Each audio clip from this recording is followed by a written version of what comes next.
Another week of NFL football is in the books, no offense to Stevie Wonder. There were a lot of close and exciting games that helped me forget about my failing marriage. Am I crying right now? Yes, but my feelings aren't important. Before I continue, I just want to give a quick shout out to the sponsor of today's video, DraftKings Sportsbook. Now that we're almost midway through football season, hopefully you've got an idea of how teams are stacking up against one another. So why not add a little fun into the mix? Today's video sponsor, DraftKings Sportsbook, an official sports betting partner of the NFL, is dishing out an awesome offer for all of their new customers. All new customers need to do is sign up using promo code BARRY, bet $5 on any pregame moneyline wager, and receive an additional $200 in free bets if your bet cashes. That's right, new customers who bet at least $5 on any team to win straight up will get an additional $200 in free bets if your bet hits. Plus, with same game parlays, you can combine multiple bets from the same game to give yourself a shot at even bigger winnings all season long. For those in a state where sports betting is not yet available, don't forget about DraftKings Daily Fantasy, where they have been innovating even more ways to win some cash this football season. Don't forget that the basketball season tips off soon, and DraftKings has tons of ways for you to get in on the action. Download the DraftKings Sportsbook app now. New customers use promo code BARRY and receive $200 in free bets if your pregame moneyline bet hits after placing a $5 wager. That's promo code BARRY only at DraftKings Sportsbook. Washington versus Chicago. God damn it, I was starting to feel a little bit better, then I remembered this game happened, and now I'm crying again in the middle of Cracker Barrel. Yes, people are staring. Thursday Night Football on Prime is responsible for so much depression across the world. 1 week after a 12-9 Thursday night shit show in Denver, the Fighting Dan Snyders and the Bears somehow combined for fewer points in this 12-7 Washington win. There were only 2 touchdowns and 2 field goals scored, coupled with 10 punts, an interception, 3 turnover on downs, and a missed field goal. The highlight of the game was Carson Wentz leveling Roquan Smith, which says a lot, really. Justin Fields had some nice moments, but once again was mostly garbage. Wentz didn't even break 100 yards passing, but he did break one of the fingers on his hand. He also led a game-winning drive, quote-unquote, that started at Chicago's 6-yard line after a muffed punt. That's what being clutch is all about. Fields had 2 drives down 5 to try and get the lead back. The final drive saw Fields make some nice plays to get Chicago inside Washington's 5-yard line, but he would come up short after his 4th down completion was stopped at the 1. As I know all too well, inches matter, both in football and in relationships. Time for me to get a pocket pussy. Atlanta versus San Francisco. Just when I thought it couldn't get any worse, my beautiful boy Jimmy G lost to a shitty Falcons team 28-14. I can't believe it. Atlanta, still pissed off from being jobbed by the refs at the end of last week's game, fuck you Brady, jumped out to an early 14-0 lead after a Marcus Mariota touchdown pass to Michael Pruitt and a fumble return touchdown by A.J. Terrell. But the Italian stallion was not intimidated. He calmly led San Fran on back-to-back touchdown drives with 2 absolute dimes to Brandon Ayuk to tie the game at 14-all. But the San Fran defense sabotaged Jimmy's heroic effort, giving up a 75-yard touchdown drive and Mariota touchdown run to give Atlanta a 21-14 halftime lead. Atlanta went up 28-14 early in the third after a Mariota touchdown pass to Kyle Pitts. Remember him? The highest drafted tight end of all time. At this point, players and coaches from both teams became so distracted by Jimmy G's unparalleled level of handsomeness that they forgot how to play offense. The last 1.5 quarters were a myriad of punts, turnovers, and defensive stands. Speaking of stands, I'd love to have a one-night stand with Jimmy.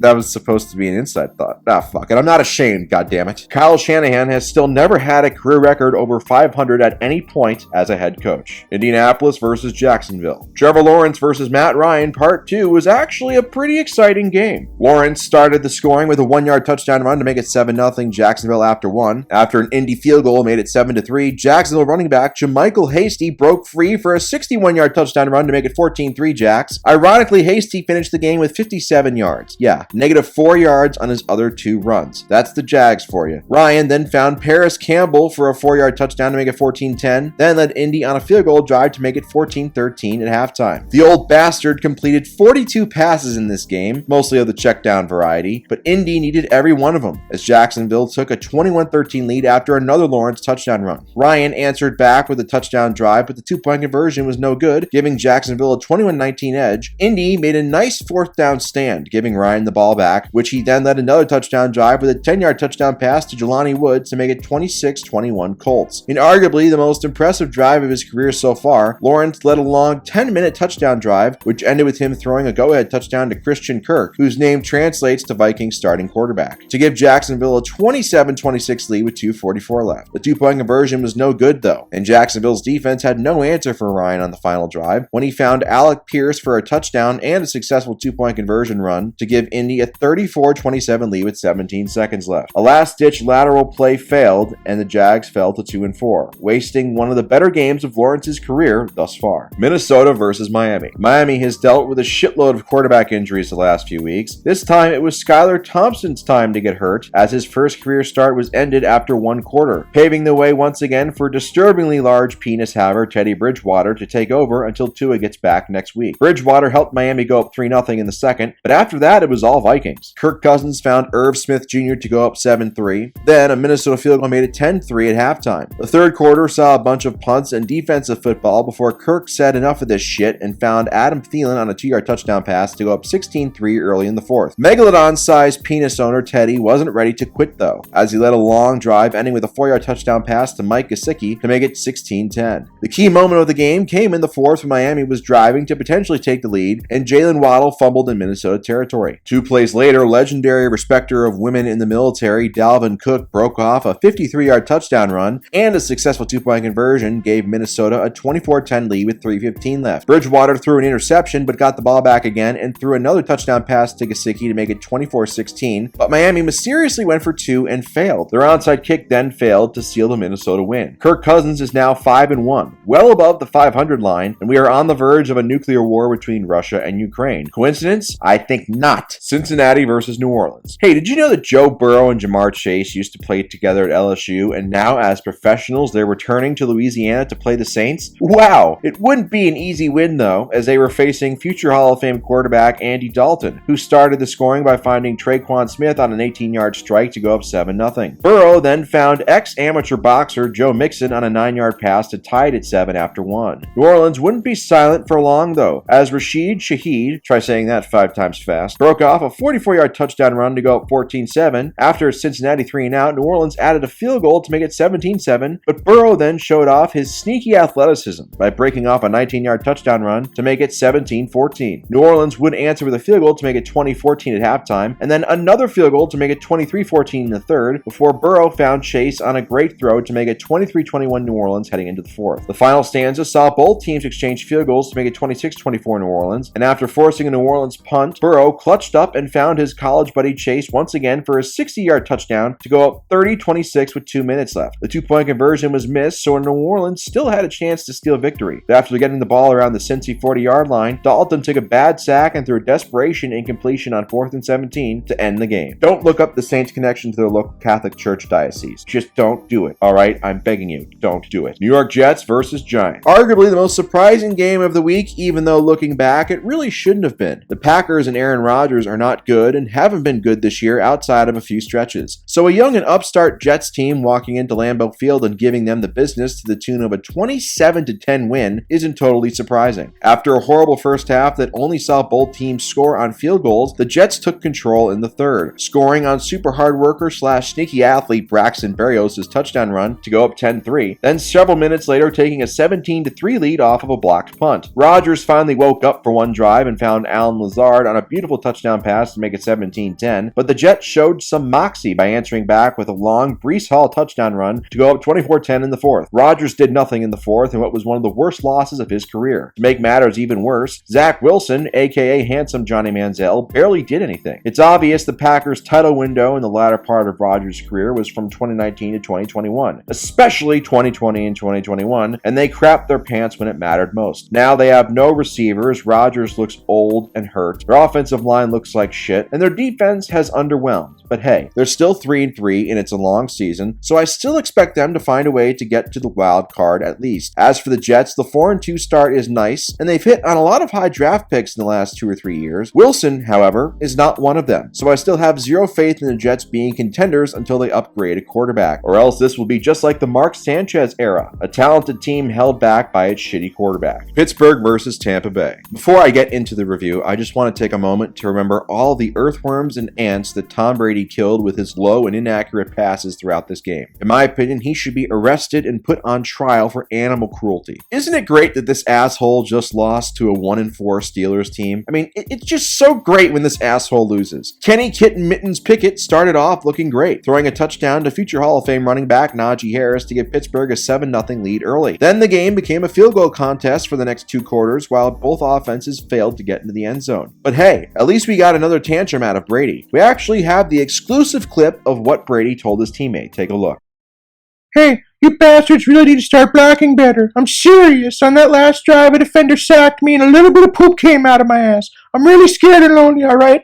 I'm really scared. My diaper smells like shit. Brady's pleas fell on deaf ears, no offense to Helen Keller, even after Devin White, don't look up his criminal record, knocked Pickett out of the game for the second half, leading way to the master of tits Mitch Trubisky's return. Tampa would get as close as 13-12 midway through the third, but the teams exchanged punts until Trubisky led Pittsburgh on a touchdown drive to go up 20-12 in the fourth. Brady finally began making throws, of course, because this asshole can never just die easy, as he found Leonard Fournette on an 11-yard touchdown on a gorgeous screen pass to make it 20-18 with 4:38 left. But much like versus Green Bay a few weeks back, Brady failed on the 2-point conversion. Trubisky then made several huge throws and runs to run out the clock, sealing Tampa's fate. Brady is now 3-3 after 6 games for the first time since 2012, when he was teammates with class acts like Aaron Hernandez and Kellen Winslow Jr. New York Giants versus Baltimore. Do the Giants deserve credit for starting 5-1? Sure, I guess. Do I care that they're 5-1? No, because they still employ Daniel Jones at quarterback. Right now, they're winning off of a strong running game and good defense, but we all know you can't win it all in today's NFL without a quarterback, and Jones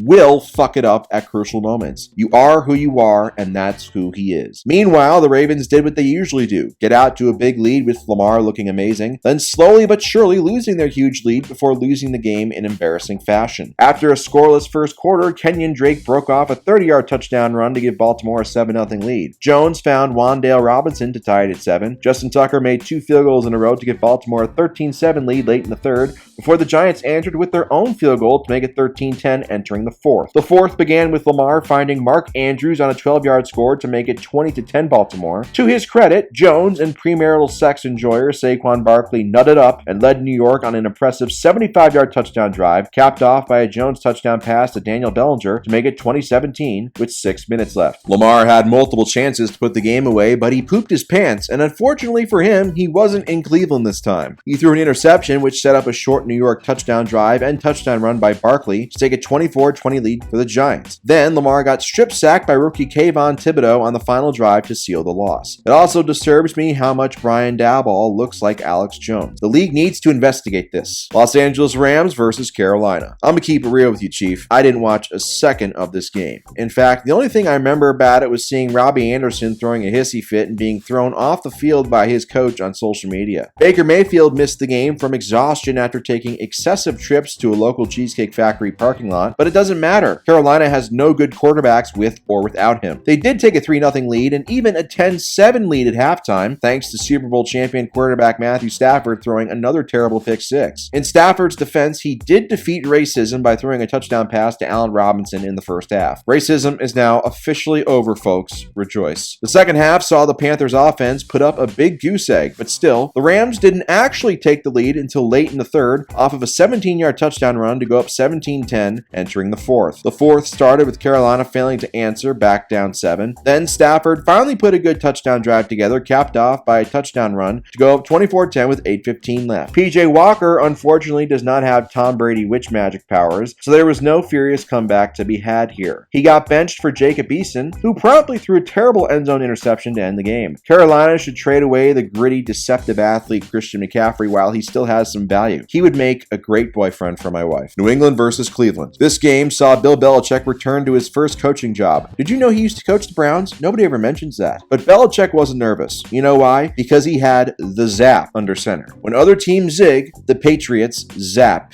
Ha, I'm amazing at jokes. Whatever. The first quarter of this game saw the teams exchange field goals to make it 3-3. The second quarter then saw Ramondre Stevenson rip off a 31-yard touchdown run to make it 10-3 New England before Cleveland added another field goal to make it 10-6 at half. After a passionate halftime speech that saw Belichick tell his players they wouldn't wake up tomorrow morning if they lost, the Pats ripped off 2 touchdowns in the third, both on touchdowns by Bailey Zappi to Tyquan Thornton and Hunter Henry to go up 24-6 entering the fourth. Cleveland cut it to 24-15 at one point, but a muffed punt by them set up a Thornton touchdown run, and a Jacoby Brissett fumble set up another Stevenson touchdown run to make it 38-15 New Orleans with 3:40 left. left. In a heartwarming moment, Patriots rookie Brendan Schooler handed a game ball to Belichick, who was so overwhelmed with emotion he couldn't even look at it, instead handing it off to an assistant. It's obvious at this point Belichick was most responsible for the Patriots dynasty. Tom Dilfer weeps. Seattle versus Arizona. You know this season is fucked when Geno Smith has been playing at a borderline all-pro level. And although Geno didn't have a great game in this one, he did enough to help his team get back to 500. But the star of this game was the Seattle defense, who, after giving up a 76-yard opening field goal drive to fall behind 3-0, allowed 0 points on its last 10 possessions in this rather boring 19-9 win. Kyler Murray was once again not good, even though he ran for over 100 yards. Murray hasn't taken the leap you'd expect for a former first overall pick in his 4th year. Maybe this is just who he is, a good, not great quarterback in the same vein, no offense to Demi Lovato, as a guy like Carson Palmer. He will show you flashes of greatness and tease you, but ultimately will let you down. Arizona did score a touchdown off of a punt mishap by Seattle to make it 12-9 Seattle entering the 4th, but Geno answered with a 75-yard touchdown drive capped off with an 11-yard touchdown run by Kenneth Walker. As alluded to earlier, despite 4 possessions in the 4th quarter, Murray and Arizona got no points out of them. You have to believe Cliff Kingsbury, whose middle name thankfully doesn't start with a K, is going to be out of a job soon, while Pete Carroll just keeps chewing gum and looking like Brandy Love. Buffalo versus Kansas City. Maybe the most hyped and anticipated regular season game since Colts-Patriots in 2007, and it lived up to it. It started off with both quarterbacks committing uncharacteristic turnovers in the red zone, Allen with a fumble and Mahomes with a bad interception in the end zone, but eventually both would get it going. Much like franchise icon O.J. Simpson, Buffalo struck first, taking a 3-0 lead before Mahomes answered back with a crazy touchdown pass to Juju Smith-Schuster to go up 7-3. Allen then drove Buffalo to KC's 3-yard line, but couldn't convert, turning it over on downs. But KC couldn't take advantage, punting on back-to-back drives before Allen led an amazing 96-yard touchdown drive, capped off by a beautiful touchdown pass to Gabe Davis with 16 seconds left to go up 10-7. Of course, these are the Chiefs and Mahomes, so in 16 seconds they were able to set up Harrison Butker with a 62-yard field goal, which he of course made, to make it 10-all at halftime. After Kansas City's opening second-half drive ended with a missed field goal, Allen led a quick touchdown drive capped off with a 17-yard strike to Stephon Diggs to go up 17-10. But Jackson Mahomes' brother responded with a touchdown pass to Mecole Hardman to make it 17-all entering the 4th. After a Buffalo turnover on downs, KC added a field goal to go up 20-17. The teams then exchanged punts before Allen led an impressive touchdown drive, capped off with another dime to Dawson Knox to go up 24-20 with 1 minute left. Too much time for Mahomes? Not this time, as Kermit threw a terrible interception to seal the win for Buffalo. Buffalo won in KC last year in the regular season, and we know how it ended for them in January. But this year, Josh Allen is going to win MVP and finally get the 1 seed for home field advantage. And then he'll lose to Mahomes at home in the AFC Championship game. Sorry, Bills Nation. Go dive through some tables to make you feel better. Philadelphia versus Dallas. Oh, what's that? Your favorite team isn't 6-0 right now? Haha, I can't relate to you losers. All the haters will say the Eagles haven't played anybody, but do I care? No. Beating the Cowboys always feels great no matter the context, and by the way, if beating Cooper Rush is so easy, how come nobody has ever done it before this game? Rush got his ass kicked in this one, throwing 3 interceptions in a 26-17 Eagles win. After no first quarter action, Miles Sanders finally put Philly on the board to go up 7-0. Then Jalen Hurts found A.J. Brown for a touchdown to go up 14-0 before Jake Elliott nailed back-to-back field goals to take a 20-0 lead. I thought this was going to be a 40-point win, but unfortunately Dallas fought back. First with a Zeke Elliott touchdown run to make it 20-10 entering the 4th, then a touchdown pass from Rush to Jake Ferguson to make it 20-17 with 14:39 left. But did Hurts panic? Fuck no. He calmly led Philly down the field and found Devonta Smith for a touchdown to take a 26-17 lead with 7 minutes left. Rush threw an interception, then on Dallas's last drive ended with a missed 59-yard field goal. I'm also happy that Nasty Man 11, Micah Parsons, didn't get any sacks. Fucking weirdo. It's a great time to be a Philly sports fan, although I'm a Yankees fan, not a Phillies fan. But hey, at least I'm not a Dodgers fan, right? Los Angeles Chargers versus Denver. For the love of God, can they please stop putting the goddamn Broncos on primetime? Personally, I blame Joe Biden. This was a close game, but not the good kind of close game. I'm talking about the kind of close game where you're watching it and wondering, where did you go wrong in life to waste time watching it? Denver went up 10-0 on a Gus Fring touchdown pass to something called Greg Dulcich late in the first quarter, but the Chargers responded with a 10-0 run of their own, including an Austin Eckler touchdown run and a field goal. But Denver added a quick field goal before halftime to go up 13-10. If you enjoyed touchdowns, well then you were shit out of luck in the second half and overtime, as none were scored. Justin Herbert completed 37 passes for just 238 yards. That's a putrid 6.4 yards per for completion. Yeah, I understand he won, but I don't care. His man card is revoked until further notice. Anyway, LA tied the game up at 16 with 4 minutes left, but Mr. Unlimited Diarrhea couldn't capitalize on it, or on the 2 overtime drives he had. It's only fitting that this game finally, mercifully ended thanks to a freaking muffed punt by Denver at their own 28. Herbert's quote-unquote game-winning drive was just 3 plays and 7 yards, as LA kicked the game-winning 39-yard field goal to win 19-16. But fear not, my friends, puppy time is here to make you feel better.